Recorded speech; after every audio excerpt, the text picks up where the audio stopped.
복되고 좋은 날입니다. 우리 마음 정돈하고 하나님 앞에 예배드리겠습니다. 사도신경으로 우리의 신앙을 하나님 앞에 고백합니다. 전능하사 천지를 만드신 하나님 아버지를 내가 믿사오며 거룩의 아들 우리 주 예수 그리스도를 믿사오니 성령으로 잉태하사 동정녀 마리아에게 나시고 본디오 빌라도에게 고난을 받으사 십자가에 못 박혀 죽으시고 장사한 지 사흘 만에 죽은 자 가운데서 다시 살아나시며 하늘에 오르사 전능하신 하나님 우편에 앉아 계시다가 저희로서 산자와 심판하러 오시리라. 성령을 믿사오며 거룩한 공회와 성도가 서로 교통하는 것과 죄를 사하여 주시는 것과 몸이 다시 사는 것과 영원히 사는 것을 믿사옵나이다. 아멘.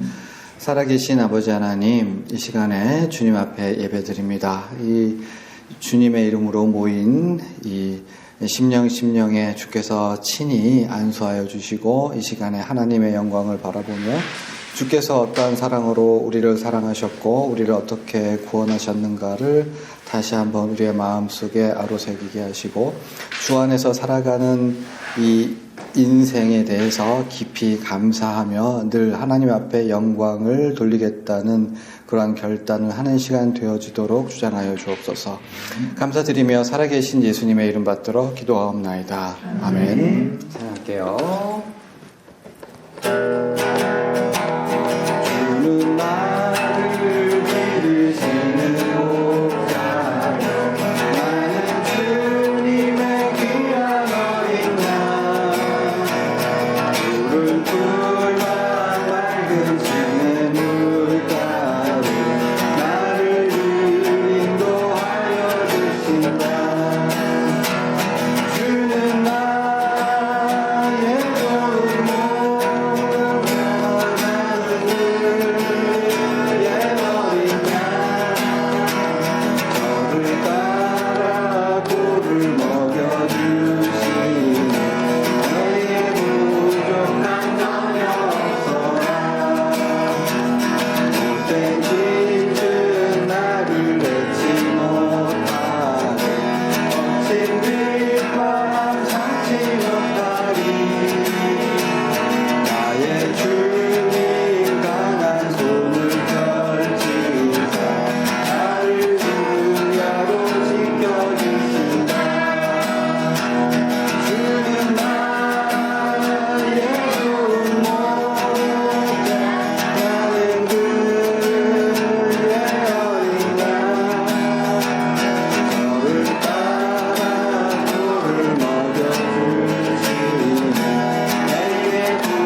오늘 본문은 요한 3서 3절입니다. 하반절만 제가 봉독하겠습니다. 네가 진리 안에서 행한다 하니 내가 심히 기뻐하노라. 아멘.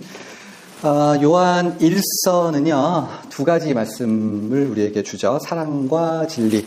그리고 요한 2서는 그 사랑과 진리를 요약적으로 보여준다고 설명을 드렸어요. 그러니까 요한 2서는 요한 1서의 요약판이에요. 엽서판. 그래가지고 사랑과 진리에 대해서 이제 집약적으로 설명을 하고 있고, 재미있는 건 요한 3서는 똑같이 요한 2서와 형제의 서신이라고 불리는데 똑같이 사랑과 진리를 강조합니다. 총 15절밖에 안 되는 이 요한 3서 짧은 서신 안에 사랑이라는 말이 4번 나오고 진리라는 말이 7번이나 나와서 사랑과 진리를 강조하고 있는데, 그런데 요한 2서와 요한 3서 둘 다 사랑과 진리에 대해서 요약적으로 설명하는데 요한 2서와 3서는 중요한 차이점이 있어요. 요한 2서는 사람 이름이 나오지 않아요. 그래서 기껏해야 거짓 선지자들 조심해라 뭐 이 정도 나오지 실명을 거론하지 않는데, 요한 3서는요 실명을 거론하고 있어요. 세 명의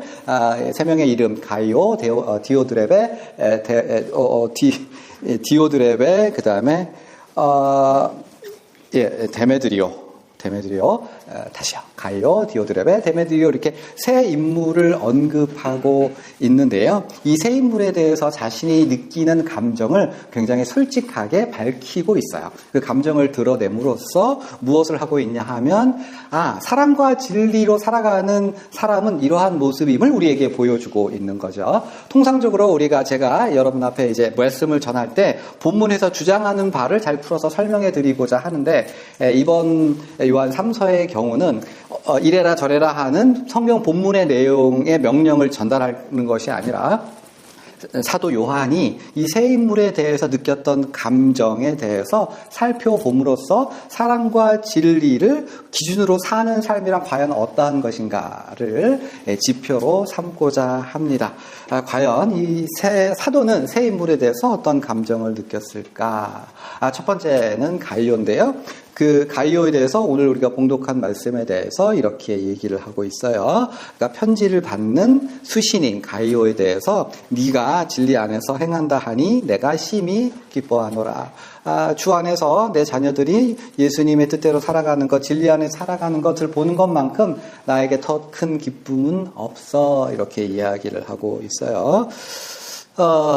요한은 왜 기뻐요?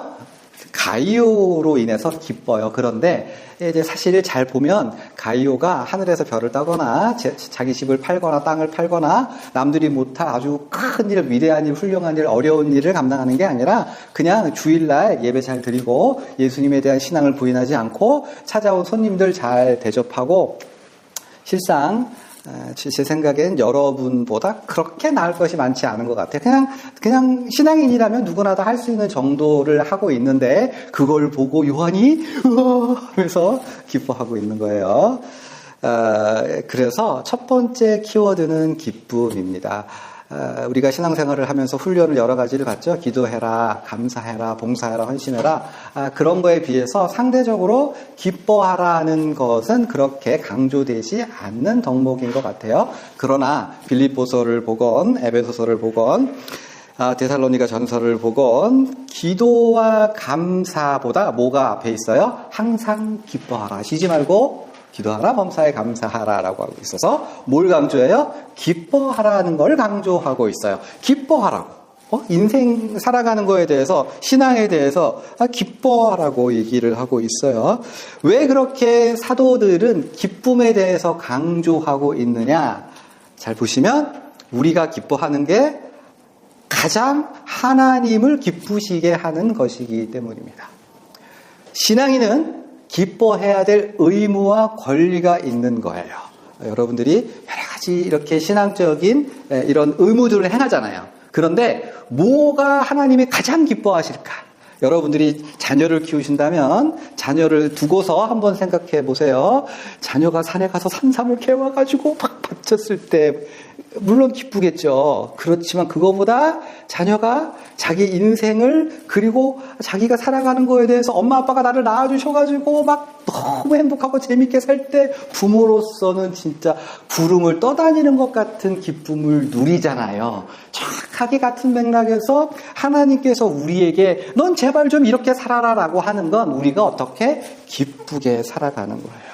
우리가 신앙을 잘 지켜서 살아가는 거, 아유, 하나님 제가 이렇게 신앙을 지키고 살게 해주시니 감사합니다. 건강하게 해주셔서 감사합니다.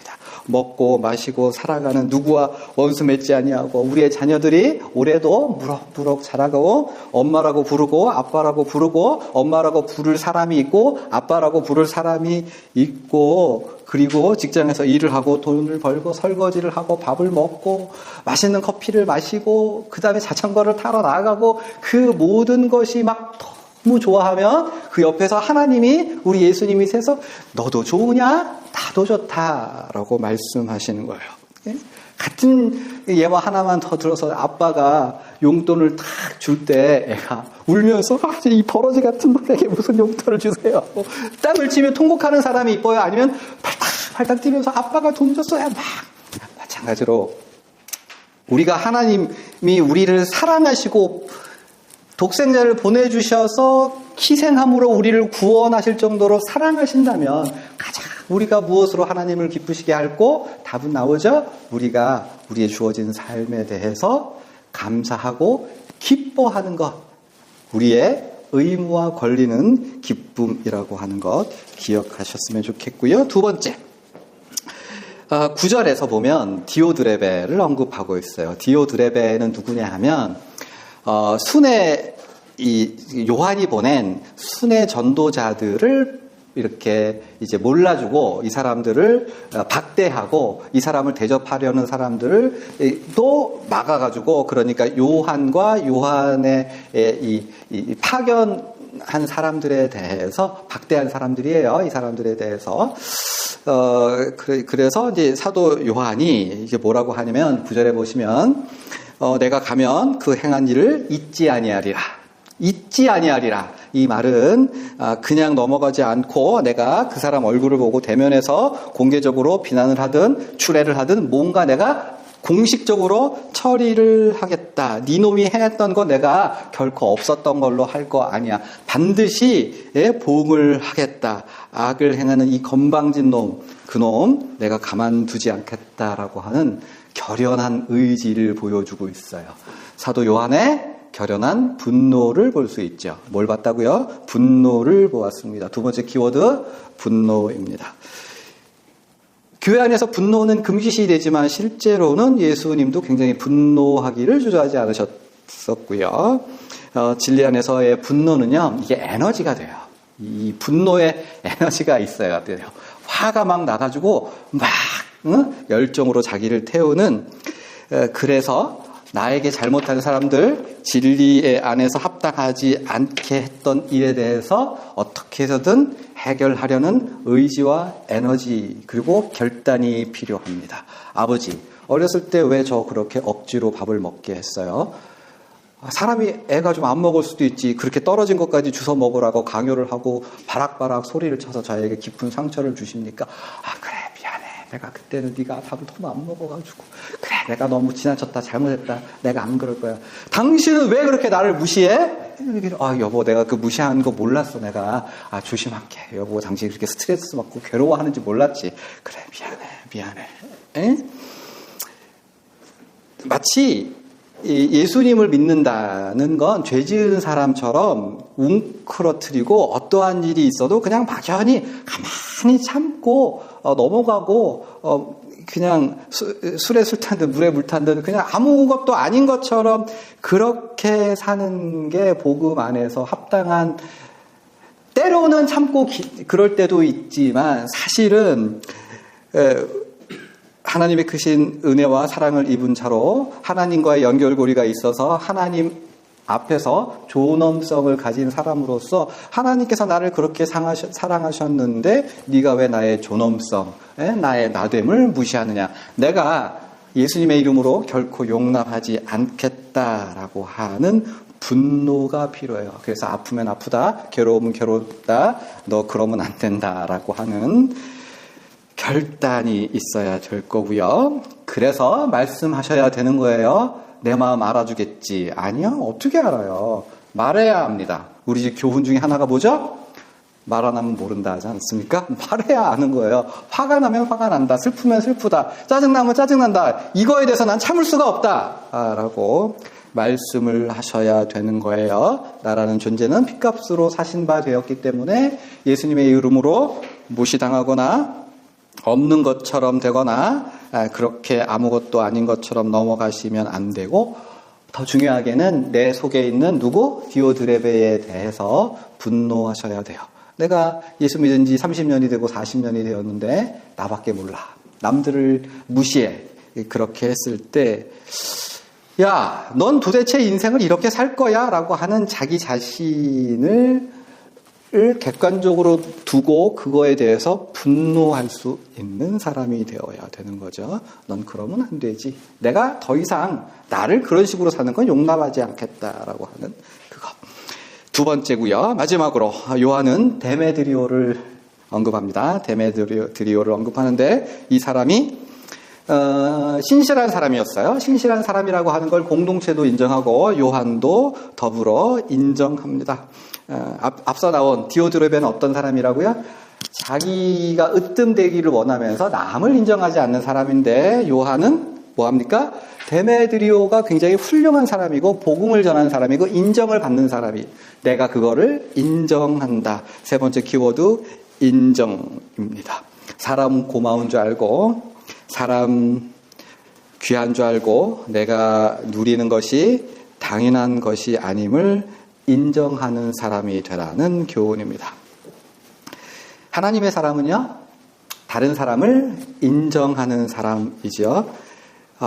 뭐라고요? 다른 사람을 인정하는 사람입니다. 마태복음 10장 41절에서 뭐라고 하냐면, 선지자의 이름으로 영접하는 사람은요, 선지자의 상을 받을 거예요. 그리고 의인의 이름으로 의인을 영접하는 사람은 의인의 상을 받는다 그러고요. 오늘 우리가 봉독한 요한 3서에서도요, 복음 전하는 사람을 복음 전하는 사람이라고 영접하고 대접하면 그 일에 동참하는 사람이라고 하는 거예요. 우리 엄마가 나를 위해서 밥을 해주고 설거지를 하고 남편을 잘 봉양하고, 근데 그거를 남편이 잘 알아주면 엄마의 희생과 노고에 동참하는 거예요. 마찬가지로 설교를 하는 사람은 설교를 들어주는 성도를 귀하게 여겨야 되고, 세상에 당연한 건 아무것도 없어요. 아무 자격 없지만 그래도 내 아내가 되어주셨어요. 얼마나 고마워요.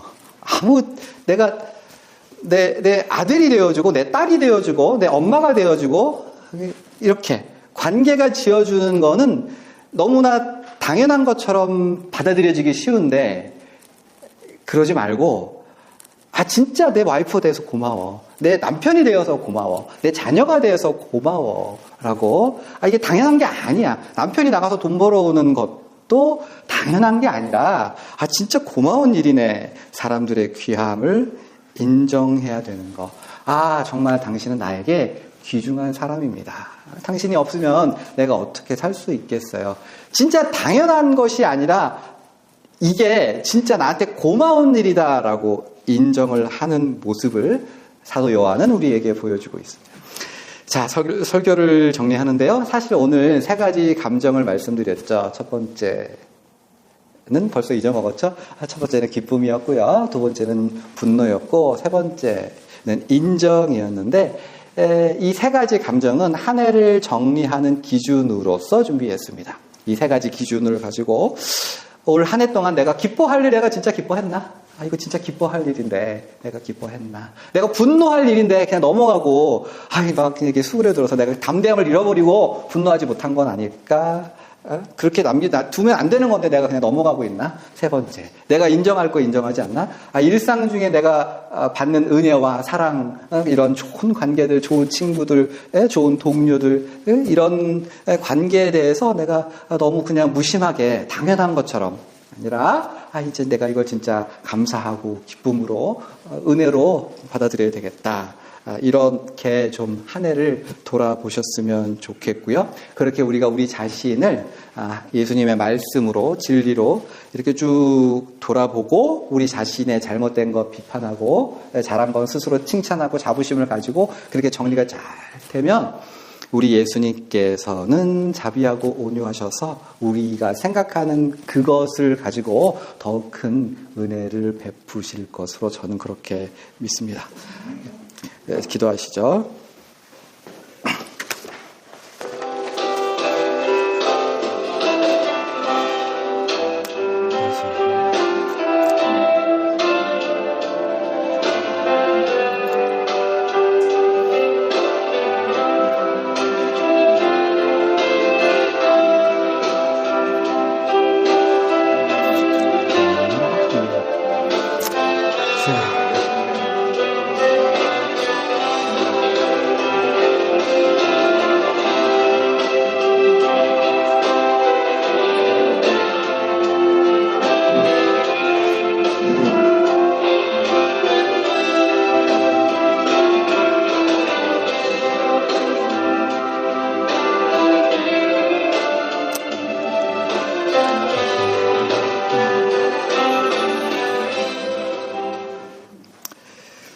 살아계신 아버지 하나님, 우리가 예수님을 믿어 이 땅 가운데 살아가셨사오니 우리 주님께서 주신 은혜와 사랑과 진리를 붙들어 이 세상 가운데 빛과 소금으로 그렇게 살아갈 수 있도록 주장하여 주옵소서. 살아계신 예수님의 귀한 이름 받들어 기도하옵나이다. 아멘.